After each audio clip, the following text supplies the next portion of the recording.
Just a Mayfly imitation. We did this for the intermediate box in June. So it's a good little summer dry fly to match any of the hatches. We did a couple color variations for you that you can mix and match and do a few things. So let's jump right in.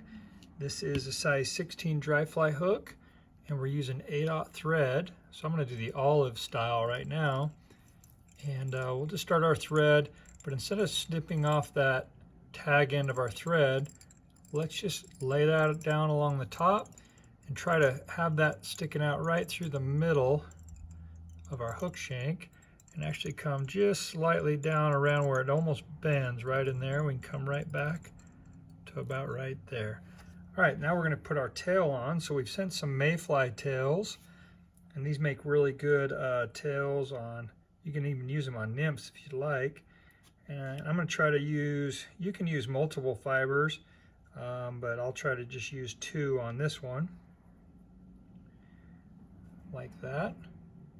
And we want the tail to be about the length of the hook shank, so once I have that measurement I can switch it and lay it right there on top and come around very carefully and try to tie down those butts, just moving forward about halfway. Now we can snip off the excess, just hold that straight in the air. All right, now we want that tail to fork, so if you kind of push on the tips and get them separated, kind of get them how you want them a little bit.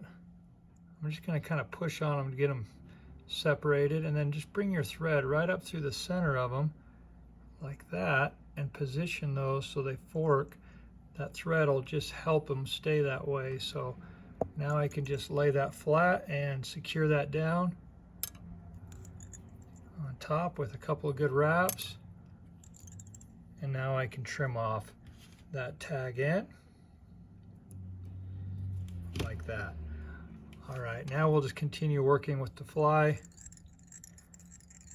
Let's take our thread back to our tie-in just about right there, and we're ready for the biot body. So what I've sent is a biot, a turkey feather, and it's going to look a little junky. This side of the feather over here has these really long pieces. You can use that on lots of different things, but actually what I would suggest is using this side, because these biots are much longer and they're stiffer and they have a little more ridge to them that will create a segmented body. So you can actually take one of these and just peel it off from the stem. Separate.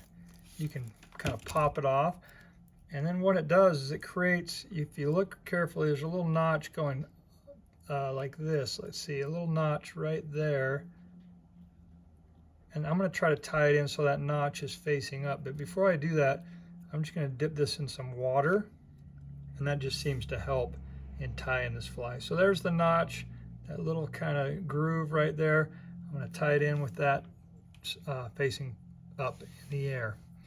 All right, now I'm not going to try to tie it in by the very tip. It's pretty brittle down there. Let's just come in here where I got a little more that I can grab a hold of, and we'll just attach it and tie that down. I'm going to try to just make a few turns to clean up that underbody, like so. And in fact, I still might have a little tip sticking out. I'm going to just snip him off and cover that up. All right, now we're ready to wrap this around the hook. Now I have a little cradle with my vise here. I'll actually lay my thread in that just to get it out of the way so I can get a hold of it and begin wrapping this. So I like to just use my finger right here where I can wrap it around, and then just kind of use both fingers to build that segmented body as I move forward.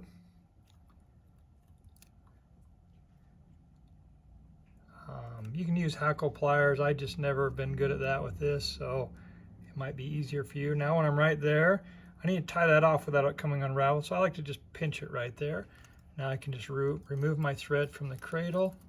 So now I can just tie that down, make a few good turns, and I've got the body there. A little messy up there towards the top, but we can cover all that up. few good wraps. And let's take our thread back to just about where the base of that is right there. So we've got the tail and the abdomen all done. Now I'm ready for some deer hair. So what I've got is just some short, fine deer hair, and I'm going to snip off an amount like I would use for, say, an elk hair caddis, something like that. Okay, so I've got the deer hair all stacked up, and I want the length of that wing to be about the length of the hook shank. So somewhere in there, and I'm going to just lay that right against the hook shank best I can, and just come around carefully, gather all that hair, and just make a couple tight wraps, and just keep a hold of it with my left hand. Come back just a little way so I have a little caul right there, and then I'm going to just carefully hold that straight up in the air and snip the back end. Now we can cover all that up. I'm not going to really worry too much about that. Those little nubs sticking out. Let's just come in and let's tie in our hackle right there on that collar that we've created, and making a few good turns right there. And now this is important. I'm going to pull everything back and kind of fan out that deer hair and make a bunch of turns right up underneath to get it standing up. Almost building a little taper right down to the eye of the hook, like so. It's going to look a little matted in different directions, but let's kind of push it forward so we can make a couple of good turns on that collar. 1, 2, and then let's just carefully pull that deer hair back and make a couple good turns in front. Let's go 3, and then let's tie off that hackle, hold it straight up in the air, drop our thread over with our left hand about 3 times, and now I can snip off that excess like that, and we can whip finish right up underneath there like that,